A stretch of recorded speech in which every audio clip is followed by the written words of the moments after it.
Summer 1330 on the Balkan Peninsula, a region marked by centuries of shifting borders and turbulent alliances. The summer of 1330 brought tensions to a boiling point. Three powerful states dominated the political and military landscape.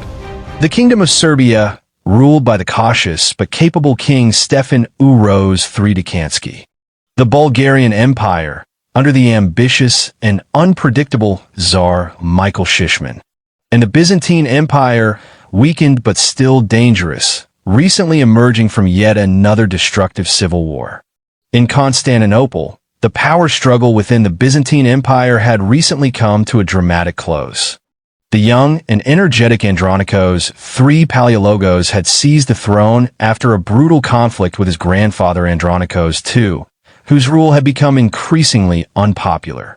Serbia, under King Stefan Dečanski, had supported the old emperor during the civil war, hoping to maintain stable relations with Byzantium. But with Andronikos III's rise, the political winds shifted. The new emperor viewed Serbia with hostility, considering it both a rival and a former supporter of his enemy. Reconciliation was unlikely. Instead, a new threat was on the horizon. Meanwhile, across the Danube and further east, the relationship between Serbia and Bulgaria deteriorated rapidly. Tsar Shishman, an assertive and militarily ambitious ruler, had once been married to Anna, the sister of the Serbian king, forming a dynastic link between the two royal houses.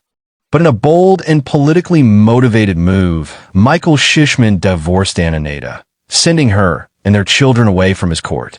This action wasn't just a personal slight, it was a direct insult to the Serbian royal family, and a clear signal of political realignment. The Tsar then turned to a more advantageous alliance. He formed a pact with the Byzantine Empire, pledging to conduct a joint military campaign against Serbia. The two former enemies, Byzantium and Bulgaria, now stood united in their aim to crush Serbian influence in the Central Balkans and regain control of territories in Macedonia and Thrace, which were increasingly coming under Serbian sway. But King Stefan Dečanski, a cautious ruler known for his deliberate strategies, decided that waiting for an attack on multiple fronts would be disastrous. Instead of remaining on the defensive, he took the initiative. Serbia would strike preemptively, targeting the Bulgarian army before it could link up with the Byzantines. It was a bold plan, high risk, but potentially high reward.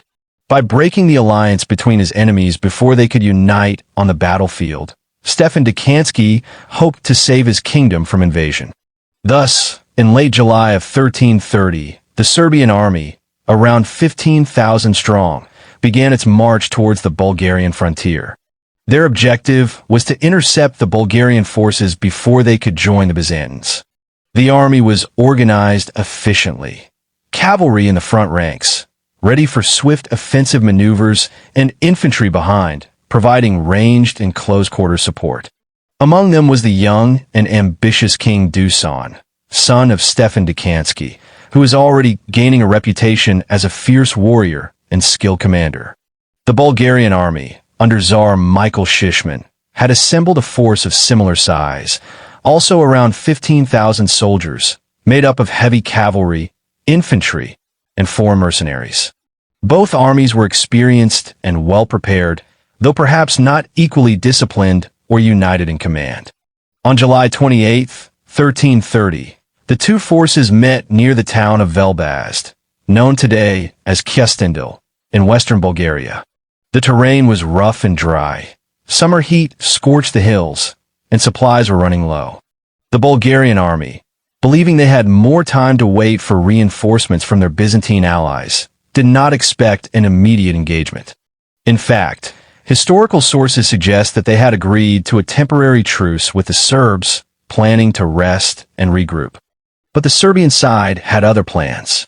At dawn, the Serbian army launched a surprise attack, violating the informal truce. They advanced in two main columns, with King Stefan Dečanski personally commanding one cavalry wing, while young King Dušan led the center, which would play a crucial role in the fighting.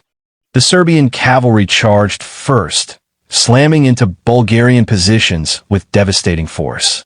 The infantry followed closely behind, loosing volleys of arrows to disrupt the enemy's formations and harass their rear lines. Then came the most critical maneuver of the battle. Dušan, accompanied by a hand-picked group of 10 to 20 elite knights, all heavily armored and mounted on war horses, executed a piercing wedge attack aimed directly at the center of the Bulgarian army, where Tsar Michael Shishman himself was believed to be located. This tactic, called klin in Serbian military tradition, was designed to create chaos by breaking the enemy's central line, throwing their ranks into confusion and potentially exposing the commander to capture or death. This same wedge tactic would later be associated with other legendary moments in Serbian military history. At Kosovo Polj in 1389, when Miloš Bilić was said to have penetrated the Ottoman lines and killed Sultan Murad. Or at Nicopolis in 1396, when despot Stefan Lazarević led the Serbian knights in a fierce cavalry charge, reportedly slaying the Hungarian king's horse in the melee. But here, at Velbazhd, the strategy was employed with deadly precision. As Dušan's wedge smashed through the Bulgarian center, panic set in. Tsar Michael Shishman, seeing his army falter, tried to flee the battlefield. But his horse stumbled, according to some sources fatally wounded, and he was thrown to the ground. Serbian troops quickly surrounded and captured him.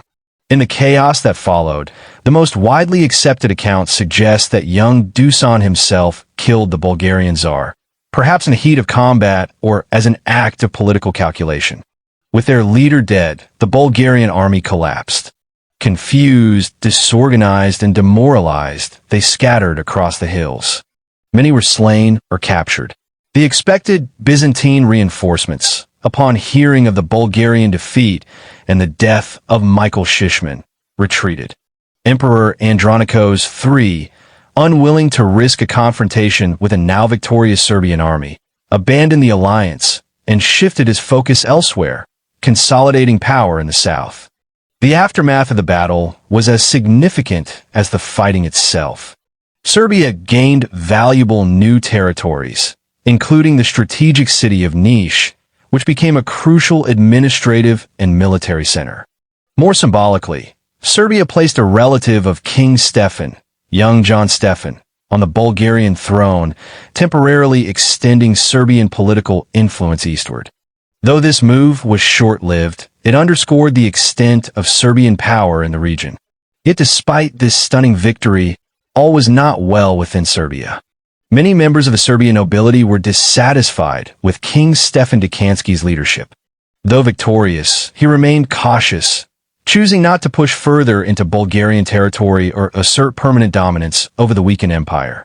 His decision not to capitalize more aggressively on the triumph at Velbazhd was viewed by many nobles, especially the younger generation, as a missed opportunity. To them, Serbia had won a golden chance to reshape the balance of power in the Balkans and had hesitated. In contrast, young Dušan, whose role in the victory had been instrumental, was seen as bold, visionary, and unafraid of action. With growing support from the nobility and military elite, he led a rebellion against his father in April 1331. King Stefan Dečanski was captured after a brief conflict, imprisoned in the fortress of Zvikan, and died not long after, most likely murdered under suspicious circumstances. That same year, Dušan was crowned king, marking the beginning of what many historians regard as the greatest era in medieval Serbian history. The Battle of Velbazhd was more than a military triumph. It was a turning point, one that cleared the path for Serbia's transformation into a regional empire.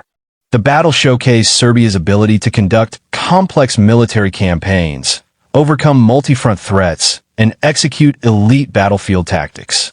It elevated Serbia's status among the powers of the Balkans and set the stage for a decade of territorial expansion, administrative reform, and dynastic ambition. In the years following Velbazhd, Serbia consolidated its control over parts of southern Macedonia, launched campaigns deeper into Thessaly, and began to challenge the Byzantine Empire more directly. Under Dušan's leadership, the military was reformed, the administration strengthened, and a vision of empire began to take shape. culminating in 1346 when Dušan would crown himself emperor of the Serbs and Greeks. But all of that began on a hot summer day in 1330, near the hills of Velbazhd, when the fate of the